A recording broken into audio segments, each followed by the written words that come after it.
and reactionary leadership. If ever there was a period of rejoicing, this is the moment. Every heart in union with the freedom and happiness of the people also beat high with exaltation. That the name of Gambia from this day ceases to give a currency to political iniquity and to legalize corruption. Comrades, a new era is now opening upon us. An era which promises much to the people. For public measures must now stand up on their own merit. And nefarious projects can no longer be supported by a name. While a retrospect is taken of the Jawara administration for 18 years, it is a subject of the greatest astonishment that a single individual should have so conquered the principles of peace, democracy, and justice in an enlightened people that emerged from the gulf of despotism and should have carried his duties designed against the public liberty so far as to have put in jeopardy its very existence. Such are, however, are the cuts, and these staring us in the face this day also.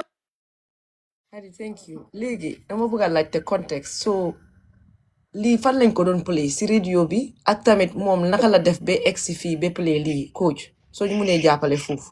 No, see, radio Biroka guy don't play because they were able to capture Radio Gambia very easily, and then and just play the audio because you then was subarek like maybe to close and everybody who was alive then. But I remember vividly.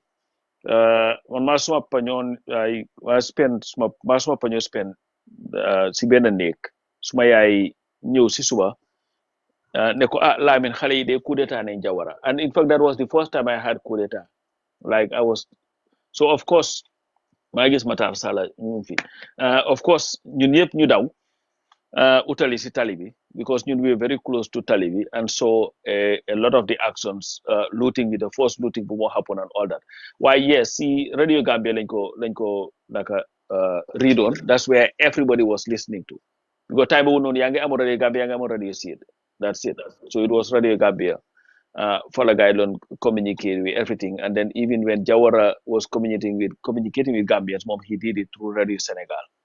You know why this speech was read on Radio Gambia, and then all the others ñi nga xam ne ñoom lañ arrestoon yëpp ñoom ci léeg ak am na benn sëriñ bu fa ñëwoon naka julli si ñu téye ko dafa tombé woon time yi weeri koor moom it sax yóbbu woon nañ ko si rajo yi foofu noonu to give a speech ñoom Alhaji Souley Sarr and all those people, that's where they were taken. People were forced to give speeches in support of the coup, especially with Senegalese soldiers in Dugasi. Yeah. So actually, you know, there Modou Musa Njie. Ndeysaan, you remember Aliou Sallah, right? Yes. Yes. Aliou Sallah, mom, so guy, bi ñu waxee ne ñu dem jëli Modou Musa Njie because, you know, obviously this is still Njie's dad. So ñoom Aliou Sallah, mi nga xam ne ñoom ñu ngi Banjul as part of the movement, Aliou Sallah outsmarted these people, billahi. So mu ne leen kooku xam naa ko dinaa ko jëli man maa ko jëli man suma bo, and Aliou Sallah played this game like, you know, yeah, you know, those rich people will do something about them, blah, blah, blah. Then he went and grabbed Dede. Taxi la guy amee woon sax. So léegi nag waaye ki doon drive taxi bi was somebody koo xam ne kooku Aliou Sallah ñoo bokk. ñun dañ toog rek te Aliou Sallah fan yooyu noonu coach mu ngi the second day especially dafa terrorize Harding Kid. Yeah. No, man, plenty I have PTSD because of it. ñu toog rek gis Dede ñu indi ko suñ kër laa la wax. Taajte Dede si suñ saal bi. So Dede explain ñu story bi ne Aliou Sallah biñ ko dugalee moto bi ne ñu ngi ko yóbbu si rajo bi pour humilier ko. Aliou Sallah ne Dede man diw sangam mooy suma yaay. Te ñun suñ famille dañu dimbale torop. So yow duñ la laal. Waaye fi mu nekk ne bul dellu sa kër gi. So Aliou Sallah ca la wàccee Dede suñ kër ñu bàyyi ko fa. But they were gonna take him too because around that same day ca lañ confirm ne uncle Aliou Ka mi nga xam ne he mooy si taay 59 papi baatam bi du seen taax bi ñun foofu lañ doon luya. One side ñun suñ kër la beneen side bi uncle Aliou Ka. So bés boobu lañ rey uncle Aliou Ka coach. So then we were like, these people are killing people now. So dañ rayoon kooku. Yeah, very, Dañ ko very, fetal. very rich guy. Dañ ko fetal. He was the director, country director of Shell Company, like a fuel company. Do you remember him, Coach? Yeah. Yes. Yeah. And then Ñu ngi ko reyee a lot Hegan of Church. a lot of Ci people were bunti killed. church bi. And I think Key Babukar Gay, his interview with BBC at that time, over 200 Gambians were killed. And Abna Nyubari, Nyunglen buried at an unmarked grave between Bameli, Serinji, and Gurmeti. For Funolo. So there was a lot of people that they killed because like Lutukulo Riwanimas, Ali Usalagi, he was accused of killing a lot of people, especially the Khesalak and all this nonsense. You had Yeah, two things that yeah. He were, was actually saying, "Kute da sasa jabar so jogo dinala def ni." so it Oh was my crazy. God. There were two things in happening money on the problem. Alcohol was a problem. Ak ñinga xamne amoñ fetel, amañ fetel te mënuñoo fetel. They have never been trained to use it So we because go they back. just open. So Yeah, we go go ahead. back to. So let's go back to guy nu duggee si dëkk bi, like were they foofu naka la fa taajoo woon? Were they already in the country or lana xew? They were because there were some people in the field force. Then Mofanekon, it was the only armed force. Police amoon nañ fetel, but they were not as armed. Bariwuñu woon fetel. So what they believed was ne fetel yi so fàttale ko time wu tukulor ak listing am na a lot of laada yu laan ñëw si dëkk bi moto laada yi ni laada cars laada LADA la woon moo bari woon si dëkk bi foofu noonu so they believe ne am na shipment yi laada bu ñëwoon fala guys smuggle some of the weapons that they had because they had this AK-47s ak ay bayonet and the reason why I remember that boy I know somebody ñu ngi toog suñ kër suñ tooj wi and then we saw the bayonet pointing. We sat there and it was somebody, a family member who came with a gun, Takabo Pambi. He was there. And Uramani Koko Mustafa Fetel. Better day, Fetel. So you had all those people. First, they didn't even understand what was going on. Secondly, Julbro, everyone in Julbro, so everybody Sangara was all over the place. So you had people who were drunk, who had no idea what they were doing, and then access to weapons. And this was the problem. So what are new bari, new relent, and who living will happen, who looting be happening. Because when I remember when it happened, ne gis nga time bu nonu so ñëwee ba si church bi si Canifing school fu mu Canifing si naka la tudda fu baamel bi nekk dafa nekkoon a V shape yoon bi so buy dem marché Serekunda ak bi nga xam ne mooy dem Birkama foofu laa njëkk a gisee ñu stop benn bus driver and nangu naka la tudda tay bu gars yi GPT dañ naan am baagi xaalis nii nangu baag bi si moom and it didn't take long am na benn store boo xam ne Rainbow store la nekkoon it was a fashion store ñun ñëpp ku fa romba yaa ngi xool bagage yi when they were too expensive for you. So that was the first place we got Fala guy touch. I think I want to go on record and believe me, and I stand to be corrected. It was one of the first places you guys nakala touch, pull door looting be, and to That's stop very the true because after Fofulagai, them Stararam Stamit. That's very true. yes, and then because of they were not very organized, they were not trained. So pull stop looting Bisibopam. That's where they started killing a lot of people. Because they didn't know how to control the crowd. Everybody was looting everywhere. You touch all the NTC, you touch all these businesses. Yep, not touch. People were just gathering clothes, gathering whatever they can put their hands on. And Nyom trying to stop it, what they were doing pretty much was shooting at people and killing them. So a lot of people were even killed before the Senegalese soldiers came in. Interesting.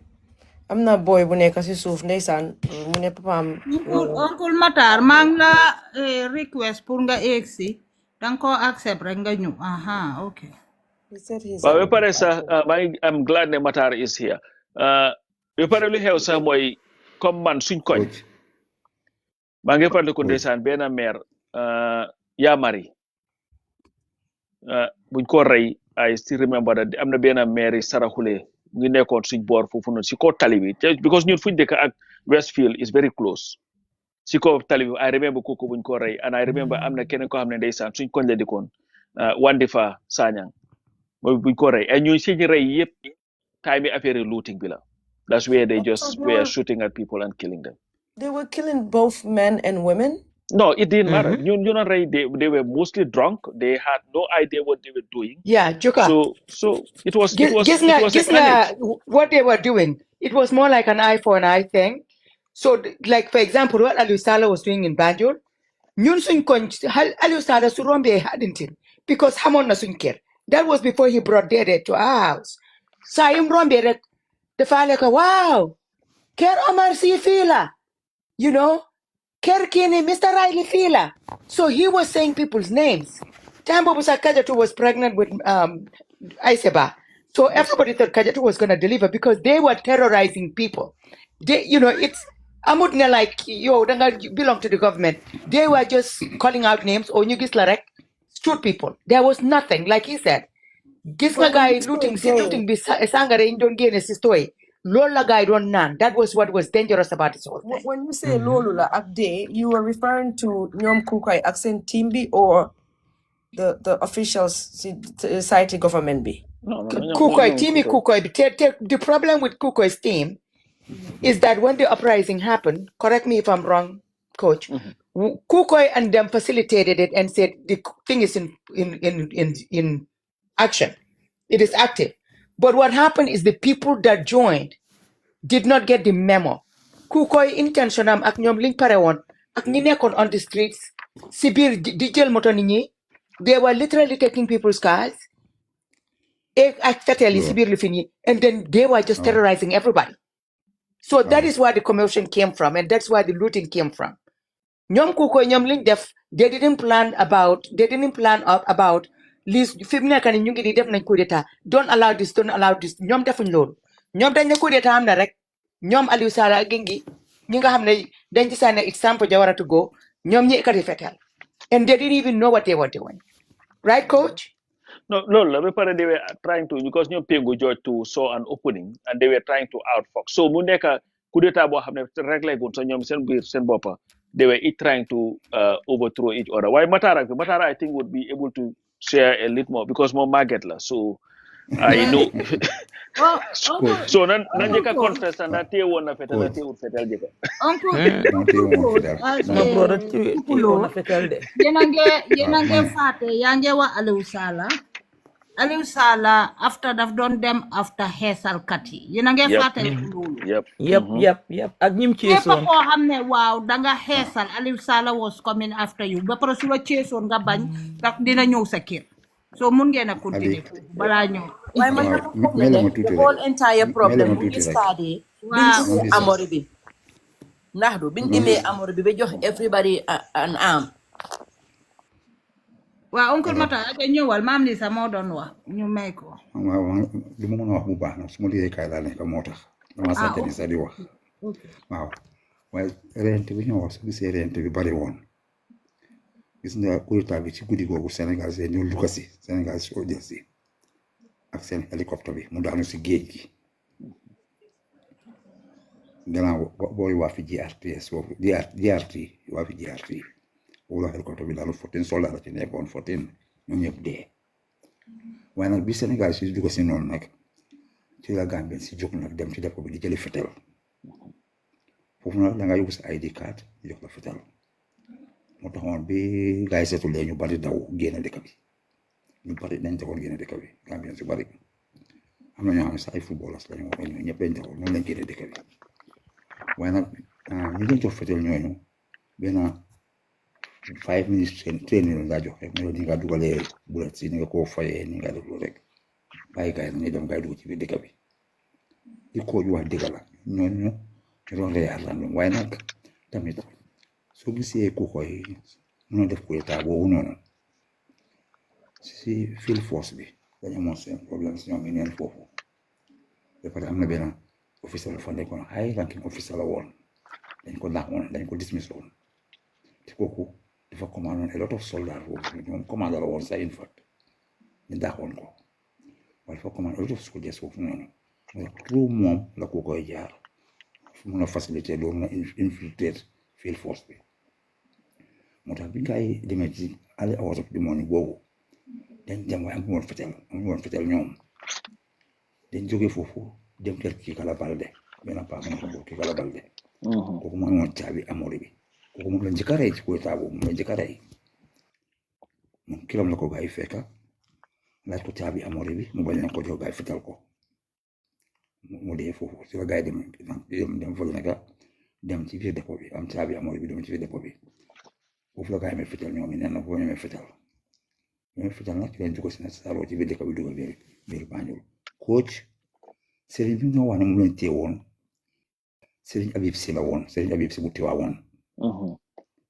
waaw moom leen téye woon ba mu yóbbu ci radio bi mu naan man suñu ma reyee faj laay xam suñu ma bàyyee faj laay xam kooku la woon man di dama ñëwoon rek pour war si ñu jàpp ma su ma ci dundee fali laay xam su ma ci dundut fali laay xam wax xam naa leen de mu ne su dundut lan su dundee lan su ma ci dundee fali laay xam su ma ci dundut fali laay xam waaye xam naa leen ne de kii de jaruñoo xeeb de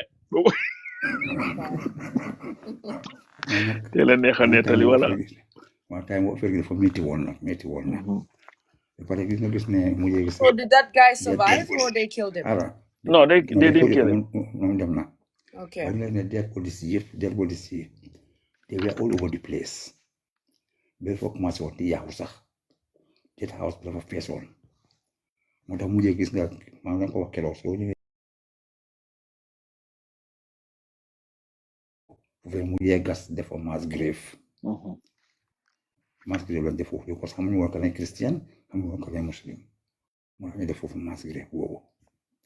Waaye nag tamit ku mel ni Aliou Ka moom lañ ko moom seet na lañ ko suuli moom lañ ko reyee bunti school yi paaju fa lañ ko saani man li ma dimbale soo gisee sax ñoom ko koy xaaral ma àgga foofu sax ñoom ko koy soo gisee mu ne woon duga biir Banjul bu baax ba benn paa boo xam ne maxman la woon paa boobu ak suma ñoom papa ñoo àndoon dem ci Second World War bi mooy Sani Ousmane Diallo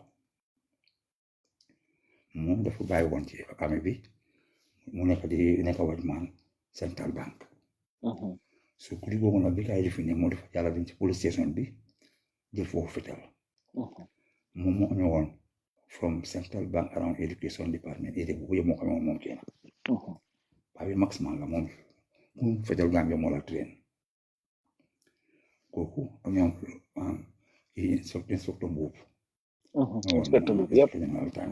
waaw moom moo jël moto ñëw ba kaw jël si maas jara gaa yi dem texkan mu ñëw moo bi ñu ko arrêté moom maa ngi taxaw di ko seetaan mu doon mën a fu nekk gaa yi salut ko mu ñëw ba boole ko fa teg sa ko boole lopitaan foofu lañ ko stopé foofu gaa yi sumi ko dañ ko sumi li ñaaw lañ ko def dañ ko sumi dafay fekk gaa just in time ñoom ko koy ñu ngi roba pour dem boole ñu ngi roba Independence Drive noonu te ci la gaa yi stop waaw ko soldat bi ko téye ba pare mu ne ko ñu march him to the State House ñu ko téye demoon moom State House ñoom ko koy romba continuer ñu ngi taxaw Independence Drive bi seetaan yëpp ñoom ko koy mu leen continuer dem ñoom MC Cham fu la si ak benn sam bi ay topp ko waaye lañ ko leeta gis mu dugga biir ba si biir ko xam noonu ak benn sam bi ak speed boo xam ne boo fekkoon laa lay moom noonu la cee dem moto li kiram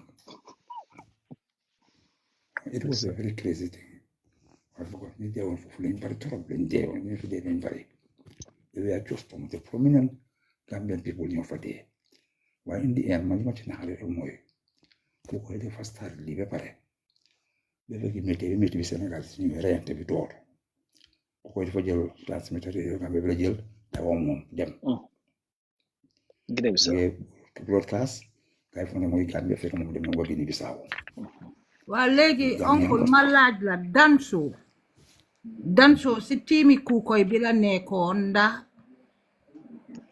ko ñu wi be amel bi yëpp dañ bokk Danso li yewoon ñëpp ci lañ bokkoon waaye Danso malaa ne commande malaa ne moo nekkoon ci amee bi ndaako kooku moo train Danso mooy commande Bojang moo train Danso waaye Danso ci boppam li nga gis ne li yewoon mooy moom bi gaa njëkkee atem sax di year before ci la gaa planoon loolu waaye bi mu plané time boobu Eko Mahoney mooy woon amee commande bi force commande bi te xam ne Eko Mahoney foofu daal di mën a succeed and they had to get rid of him moo tax ñu ebal Mustapha Danso si office am na ko fekk mu toog ci table mu fetal ko mu dee dëj boobu man demoon naa ci dëj bi so ko sax ñu doon ci sabalan so yóbbu ko ñu sentence ko to death waaye Jawara gars yi commute ko daf ko to life imprisonment moo tax nag bi gars yi bi ñu ko koy ñëwee mu leen dem ci prison bi pour jëlee ko sabalan so waaye gars yi xam woon fan la nekka waaye nag ci lañ ubbee prisonniers yëpp nag gars yi génn foofu la prisonniers yëpp génne bi ko mu woon fan sabalan so nekkoon gars yi ñoo ubbi foofu rek en prisonniers yi fañ seen wee après nag ci la soo bokk ci gars yi nag moom tamit ak toog nañu téewaat ko ne second time lañ ko arrest mu lañ ko arrest second time bi mu lañ ko rey mu yóbbuñ ko court sax lañ ko rey moom yóbbuñ ko court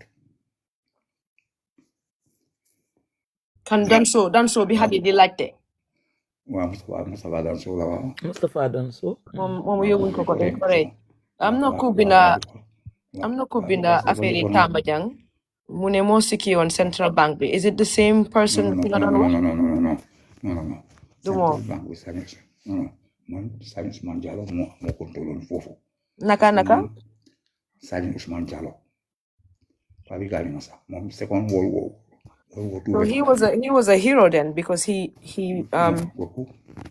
World War II veteran la moom mosuma pa soldat la woon Salim Ousmane Diallo suma papa ak kii kala balle boobu ñu rey noonu caabi amori bi ak RSM Samba Sila papa ñoom Sam Sila ñun ñëpp àndoon leen ci second World War bi boobu beneen story boppam la pour na la dee ñun ñëpp àndoon leen ci second World War bi waaye Salim Ousmane ñoom suma pa jeexalee moom suma pa dañ ko jëlee ko ci British Embassy bi nekk Dakar Salim Ousmane Diallo continué moom ci army bi afterwards mu ñëw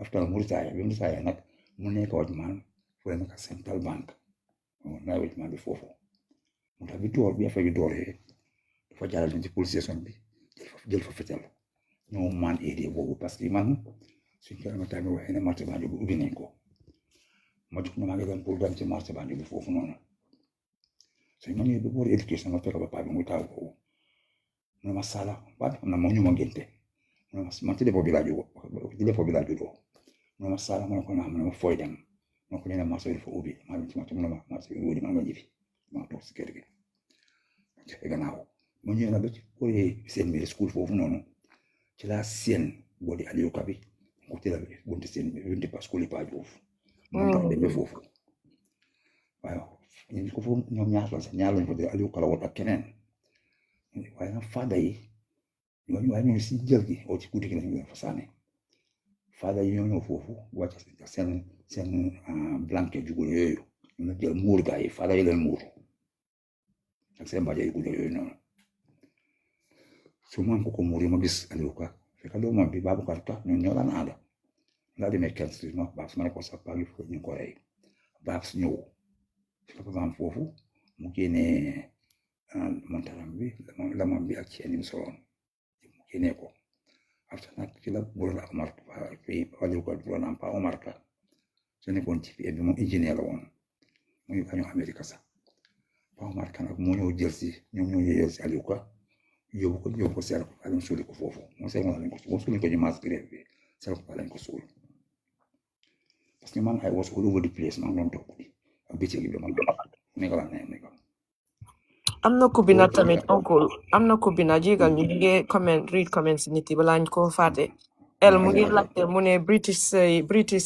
SAS also intervene da gaay intervene nañ pour stop affaire bi xaw ma lan ngeen ñu mën a wax si loolu ñoom intervene ñoom liñ def mooy biñ arrêté ñoom li di ci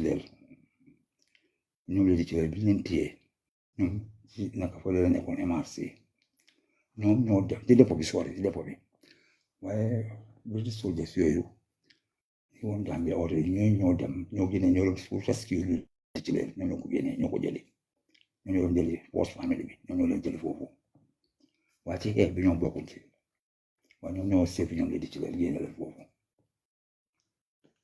xanaa coup bi mu commencé fan la fekkoon Jawara fekk mu ngi woon si biir dëkk bi na dafa génnoon dafa ci woon mu ko fekk Angleterre dafa mu dem Angleterre ok su ñu demee Angleterre foog naa dafa tombé royal wedding bi mooy bi ci prince Charles sëy ak yi naka Diana su ko ci la woon. No, say Princess Anne bi la. Dafa demoon si say non Princess Anne bi. non princess. Yeah, Princess Anne la. Diana wasn't married to Charles then. This was back in the coach Coach tam loolu la foogoon waaye foog naa am na ñu ko gars yi wax nañ ne kële la non Princess Anne Princess Diana Diana let me Google it quickly kañ la Princess Diana ak Prince Charles non xam naa loolu parce que li xew mooy man bi loolu xewee fekk mu fi moom holidays Angleterre ci la yónni protocole bi fu mu jël si ko xaalis pour mu jël present pour gars yi uncle Mata dafa am koy laajte mass grave bi mu ngi diggante Bameli aku yi ak sëriñ yi Banjul so yow mi laaj ko gis nga am na ko answer Diana 29 July 1981 te du si la woon coup bi waaw kon Diana la waaw Diana la woon man maa ngi foogoon ne Princess Anne la.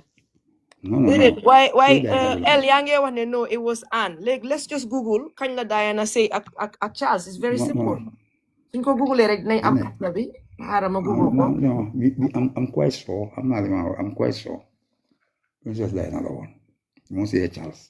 waa léegi uncle ma laaj la question bi because si Central Bank bi foofu métti woon na torop wow so yow yaa ko dañ bugga ngeen dive in Central Bank it was worse than yeah moom la guys Princess Diana la wow she got married July 29 1981 wow yeah so dañ bugga because Central Bank bi dafa métti woon torop sax so pour ngeen dive in xeex bi between kii ni naka la tudda fàtte naa turam ak gaay yi wow okay Hadi Uncle Matar baal ma may ma 1 second I think we should start on gaay yi naka lañ amee access to all this weapon waaw moom war naa wax expliquer naa loolu léegi man dégguma ko I walk away from the phone thank you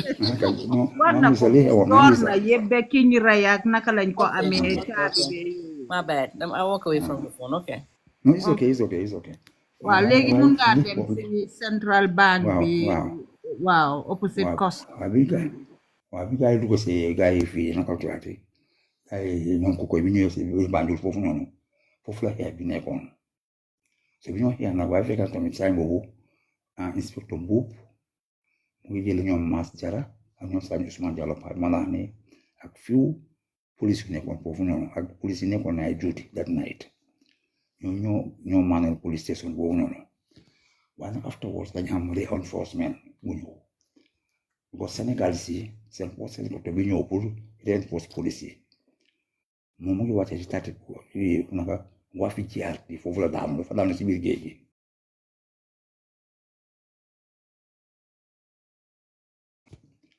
dafa daanu ci biir géej gi 14 soldiers yi nekkoon yëpp a dee 14 ci nekkoon yëpp a dee so léegi ñu Moor Njaay rakki ndaw Njaay bi Moor Njaay ñoom ñu ngi woon ci pioneer unit bi Farfeñe so ñoom foofu lañ jógee di ñëw waaye ñoom liñ def mooy ni escapé dañu moom ay morceau yu weex lañu ne woon di drive seen moto seen truck bi di ñëw so boobu da nga fonde ne ñii si ñoom lañ bokkoon no gaay naxante gaay bi aga nañ fii naka police station so bi gaay ñëwee foofu nag ci la gaay reinforce police yi nekkoon foofu noonu gaay mën a xeex ak sol field force yooyu noonu mu jege field force yooyu sax mu jege retract dellu gannaaw ñoom dellu gannaaw so Sénégal su dee benn côté bi ñëwee si fan bi boobu nag moo laan ci biir dëkk foofu moom dina enforce police yi foofu nag gaay ñëw foofu la gaay duggee biir Banjul la commencé ma itali da ko field force ñu bari dañ daw bàyyi fa seen fetal yi une fois bu ñëwee sax Banjul da nga toog ci mbedd bi sax di gis fetal yi ci mbedd bi ñëpp a ngi daw bàyyi seen fetal yi ndongo yi teewoon fetal ñëpp dañ sànni seen fetal yi fi soldat yaa ngi fi seen fetal yi daw di ama mbuba ci local people yi ama mbuba yi sol bu leen amee li ci bari noonu tawee génn waaye nag muy tuutoon Banjul mu ngi gën a métti airport la bi gën a métti parce que airport Sénégal paratroopers yi dafa ñoo wàccase ba pare soldat yi ñoo tax rebelle yaa ngi woon foofu gaa yi ngay fetal pare tout parce que yi wàccase ci kaw la ñu doon fetalee ñu bari fa dem Sénégal soldat yi foofu lañ dee ñu bari ñu ko pala sut wàccaa ko ñu nga sut ci kaw xeex bi ñu sutee waaye tam gaa yi mën ba konka foofu yëpp moom la nga dégga in fact boo nekkee Banjul sax ndax boo nekkee Banjul da nga dégga am parce que da nga dégga ni moo dóoree am koo dégga foofu am koo dégga ni mu dóoree ba Banjul it was foofu moo gënoon a métti bi yëpp moo ci gënoon a Hey, Central Bank before Banjul, how many days la jël? Or was it loolu just loolu du yàggul one day? loolu du yàggul waaw yooyu ci guddi gi la woon rek guddi gi la woon noonu foofu rek ci guddi gi la woon dañu la am reinforcement And they managed to kill a lot of people there? waaye foofu na ñu fa dee woon bariwuñ foofu Banjul ñu fa dee ñi ci ëpp ñëpp ci shooting bi lañ dee li ko ci wax waaw parce que ci la Rams ay Sona Stores boutique yooyu benn ñam toj boutique yooyu la kay toj foofu ñi ci dee yëpp après boo si teewal fetal ñu ngi mandi woon di fetal nit ñi at random nga gis ko xam ne mu la mere woon bu yàgg ñoo téye fetal la nga dee just like that It was a stupid am na ñoo xam ne dañu arrêté ñoom tamit yóbbu leen police station ñoom Okol Dramé mi nga gis nii ñoom Okol Dramé ak ñoom ñanga saala sax moo ci biir seel bi la gaañoo moom parce que ñoom ñu bari leen tëjoon ci benn seel bi amuñ ngelaw foofu noonu sama leen suffoqué foofu Okol li ko dimbale moom njool la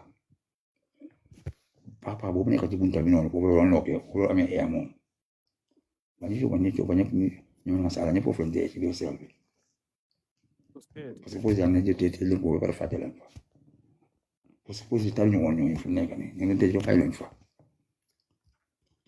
bu ñoom ñu wala man police station bi wala man Central Bank bi après wala man nga ko tuwaate Standard Bank foofu noonu ba pare biir Banjul tam gaa ko wala fi police kon def ci digga ne yàlla nag boobu moom am dara lu ñu wax waaye nañ gërëm Sénégal ici parce que Sénégal sax dafa am benn liggéey plus pour mun a ñëw dugal biir Banjul sax mooy mun a dugal si ak loolu parce que ñoom dañ sax benn traité bu ñu amoon traité bi dañ ne any autre dëkk bu xam ne day attaque Gambia Sénégal si ñu ñëw pour dimbal si Gambia loolu lañ amoon agreement boobu lañ amoon mooy pacte boobu noonu waaye boobu la gaay plus nag pour ñëw dissolve coup d'état bi nii après ñu dissolve coup d'état bi nag ñu bari waxoon nañ paa yu bari waxoon nañ ci ñaar président ñoom Alaaji Suley Sarr waxoon nañ ñoom Pakke Ba Njaay Mbosóor waxoon na ñoom Sanjali Bojang waxoon nañ am na ñu bari ñu gën a si woon wax Why? because they were ñu jàppoon ñëpp dañ leen naan force pour ñu dem si rajo bi. Yep. waaw Humiliate leen. I think let's talk about the hunger in Banjul. Because for now, those of us who lived in Banjul, that's the vulnerability we had. Mooy ne xam nga Banjul amut benn the entry mooy through Bara ak from the Kombo. So food was not coming into Banjul. So very, very quickly, food resources dried out of Banjul. Maa ngi remember ñun for 2 days. Maalo lañ doon baxal ak sardine si bitik suñ bitiki pol yooyu nekk suñ koñ yooyu yëpp they all sold out. Because nobody could get any food out of anywhere. So there was a lot of hunger in Banjul during those 2 days. First 2 days. waaye Banjul ñëpp maalo ak sar dañ leen doon dundee. Yeah. ko mala ga teew moon fetel de koy waaye luut naa nag wax naa ne suma brother dafa luut de Matar.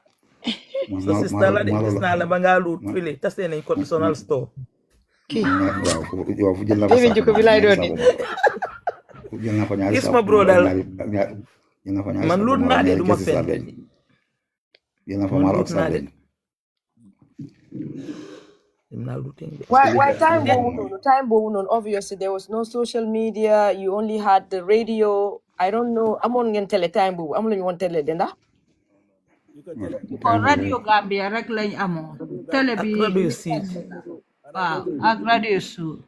waaw léegi li doon xew yëpp yéen either da ngeen koo gisal seen boppa seen boti or da ngeen koo dégga from the radio or what because ñoom ñoo amee woon ñoom ñoo jëloon radio bi no waaye man li ma baal ma coach man li ma explain nii man most of li ma explain li ci ëpp yëpp dama ko gis man waaw I was all over the place Banjul am na time boo xam ne dama jógee Banjul sax dox ba ba kaw parce que li xewoon mooy time boobu fekkoon suma yaay mu jógee woon Dakar ñëw mu am holidays mu ñëw so man xam naa suma yaay naka la mel suma yaay du daw luy daw moo tax man a xaama doon foofu li ma gis suma yaay su ma joxee Banjul mu ñëw ba Romas Genting Bridge ma dajee soldaar yi waaye ne ma yow fooy dem ma ne maa dem Bakaw ma ne ma ok ñu ngi dem Banjul am ñu fekkaat ci yoon bi ma ne ok fine ma continuer dem ñu gaa jël si waatee ñu ma fekkaat ma pour yoon bi ma ne ma kay stop ko mu doon bu la fekkaat ci yoon bi ma ne yow moto ma maa ngi dox yéen a ma war a gën a gaaw ndeysaan ma see moto bi waaye ma see moto bi waaye bu ñëwee ba di tabax bi ne Bakaw gaa yi wàcce ma foofu suma gaa yi wàcce noonu laa doxee dem suma yaay fekk yaa ngi ñaata yees oncle Matar mu fekk mu fekk mag laa di man bi loolu yow fekk ma jeexal naa school ma ngi ticc mu fekk tij naa 3 years parce que clave la njëkk a ticc de ma yow ma kiyam ku ne la mu ñëw Mohammedan school dañ tëj Friday di following Friday ci la ko état bi am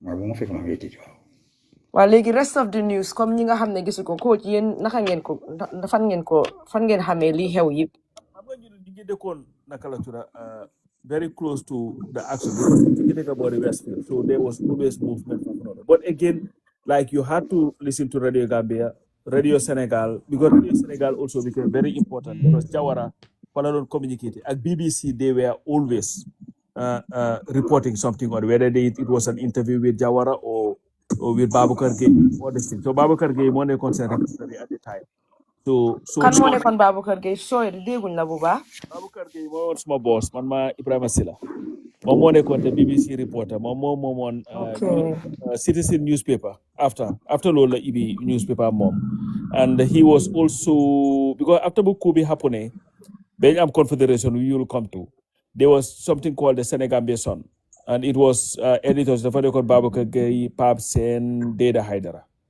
you know ak foog naa Jay Sedi then later guy them ibi seen own newspaper called the Point newspaper after bu confederation bi tasee and then Babukar later buy Point then ibi Citizen and then Citizen New Citizen man si laa door di bindal di ko bindal man maa Ibrahima Silla mi léegi jëkkëri naka tukulóor si so Babukar mooy woon di BBC reporter in the Gambia for a very very long time you know so cegee report bi sax da nga gis so many interviews yu mu am moom moo Jawara bu Jawara ñëpp si press conferences ak time bu ko Robin White I think we all remember Robin White time bu noonu BBC you know difi yi nga xam ne naka interview moo déggoon anglais ay waay moo déggoon anglais mu ko amati Babukar di joxe reports of what was happening the carnage body si nga xam ne ñoo doon decompose si mbedda it was a chaotic thing and what I would advise people mooy if you really want to know about the history of the Gambia loola help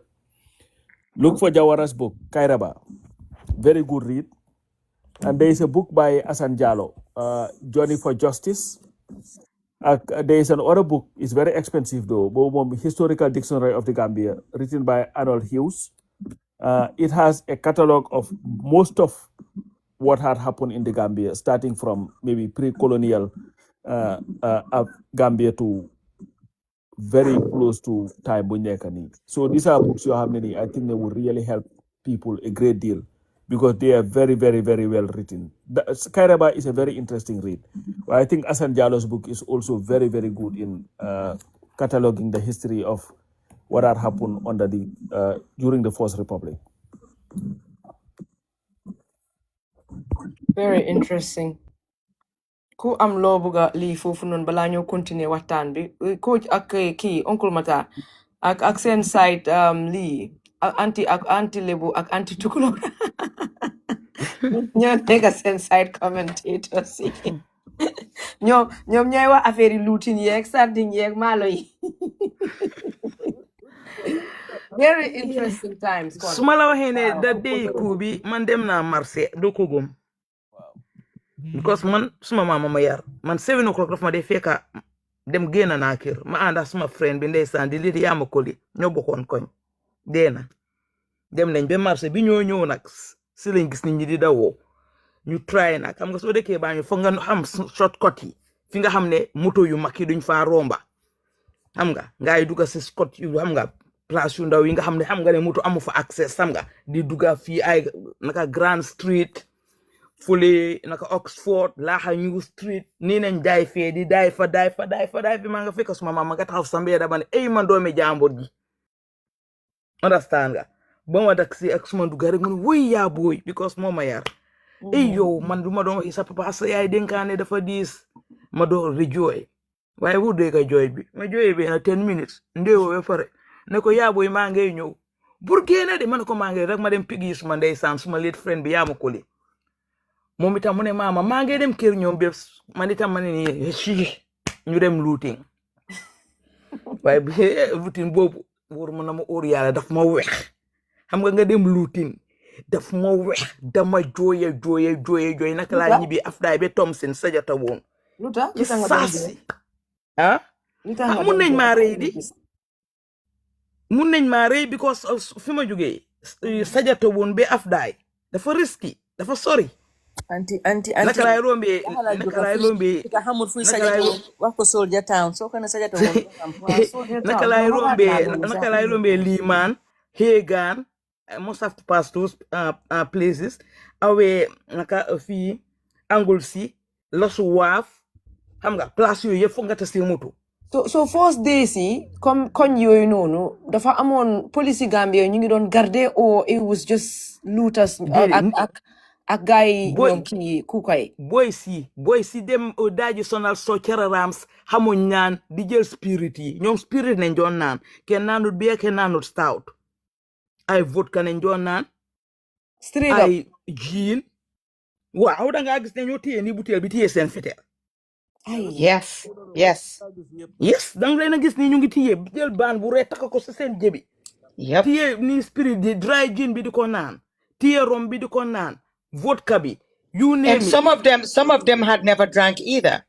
mu ngi doon So naan so but téye let me seen fetel ask, let's go back a little bit like what was the atmosphere of the youths back then for them to just get into something like this sangare di naan because of Coup am na like xanaa lu xew xanaa ñoom de like nit mun nañoo jàppale si loolu ma understand a little bit more because yes, because wow back then Juka, I'm going coach lima dee toog ne coach dafa bañ jawara that is part of the reason a lot of youths that felt hopeless then feel ne during the Jawara days only the rich were able to get the scholarships and all these other benefits that the poor kids from the provinces and Kombo cannot get. So then I guess this was their moment. Okay, this is our moment. These people have come to rescue us. We have to fight hard and we have to fight and fight hard for our own survival. Wouldn't you summarize it like that, Coach? No, but I'm going to have normally when such a thing happens, it's very easy to get people to get out of like a hand, and it was just that easy, Sibopam. I'm not happening because of Gambia was not that crazy because Barry won. Why it was just fashionable to Sangara sang for one. There was no control. Can do a bail, can do a toggle Sangara. So I'm a fatal bossy. So it was very easy to sit with people. To say, you know what, let me try it too.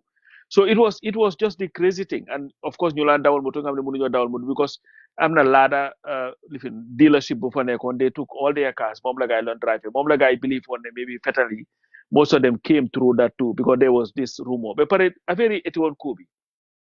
And this is sad thing about Gambia. Most of it is hearsay, you know. So you hear a lot of stories. But this this document that I have here, I like it because of at least what they try to do, compile a lot of things that were happening, transcribe most of the speeches that were given. si rajo yi and all that stuff. So at least that gives you an idea of what was going on.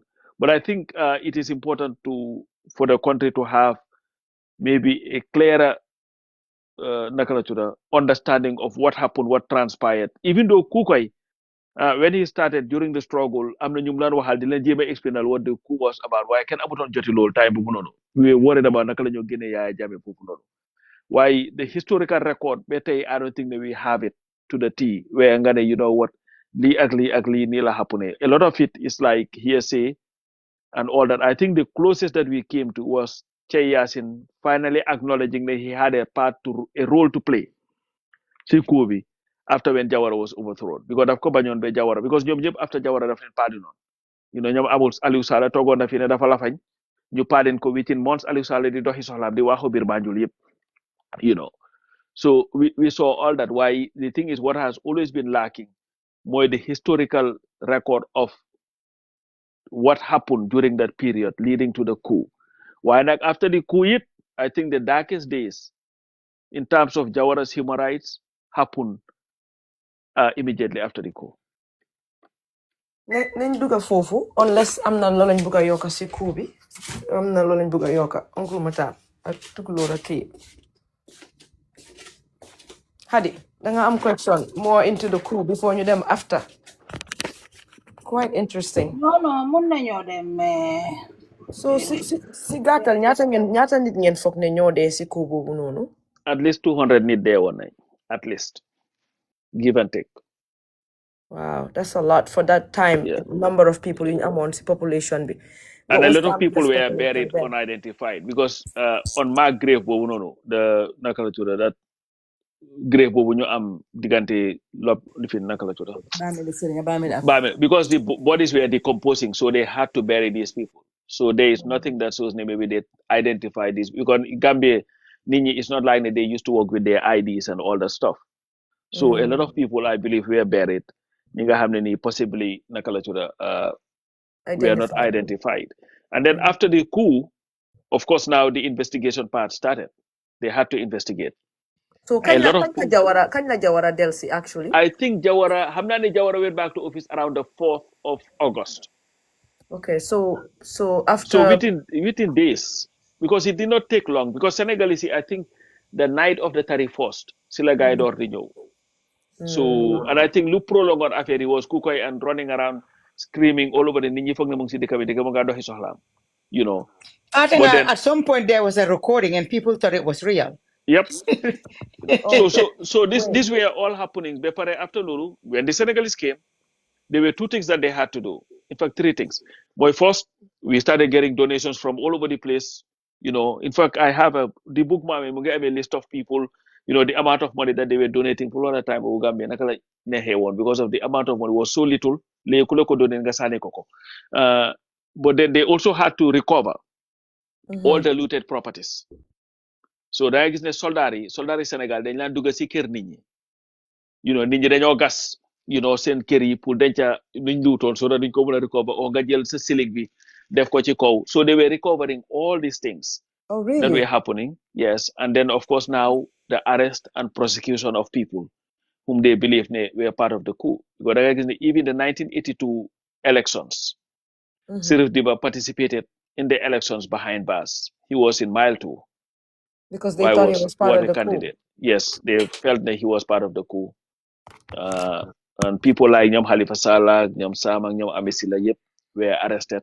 Like a whole bunch of Gambians were arrested. Everyone that was deemed as the opposition was arrested? Mostly, especially young intellectuals that they deemed were radical, somehow were arrested. Because what also happened was, I think Kukoi had a list of potential people that they would have wanted to serve in their government.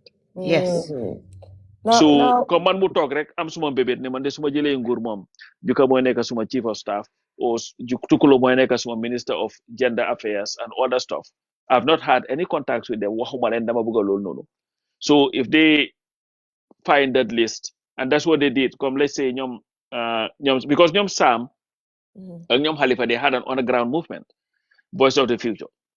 You know, Danglan Ewo Subarek, they had their publications all over the place.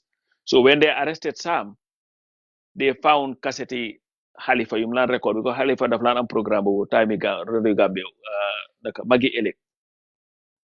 So that was the connection. They got Halifa before you know it, they got Adamaba before you know it, they got naka Pa Sambu and then Babukar Gay, not the journalist, the doctor, and then arrest Len. So they were arresting a lot of these people. But then the detention at mile 2 was horrible. And I would encourage people, I'm trying to get Halifa to reproduce this thing. It's called an emergency situation, how many more will have to die at the mile 2 prisons.